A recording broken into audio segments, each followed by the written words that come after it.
ফ্লিপকাৰ্টত মই লিপষ্টিক এটা অৰ্ডাৰ দিছিলোঁ। কালাৰটো কোনটো অৰ্ডাৰ দিছিলোঁ চাওকচোন, এইটো দেখিছেনে? এইটো কালাৰ অৰ্ডাৰ দিছিলোঁ। এইটো কালাৰটো যে কি ধুনীয়া নহয়নে?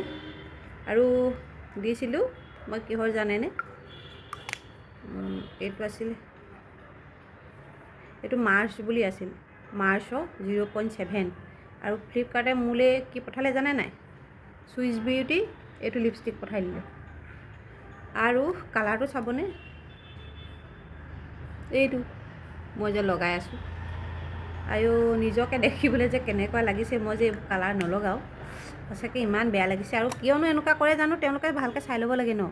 যিটো দিছোঁ সেইটো দিব লাগে। মাৰ্চৰ লিপষ্টিক দিছোঁ, তেওঁলোকে চুইচ বিউটিৰ লিপষ্টিকটো পঠাই দিছে।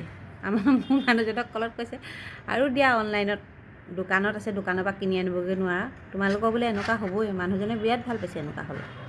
এতিয়াতো ৰিটাৰ্ণো নহয়। আৰু এইটো কালাৰ মানে মই নলগাওঁ। লগালত চাচোন কেনেকুৱা বান্দৰীজনী গোটেই লাগিছে লিপষ্টিক সোপা লগালত। ধেই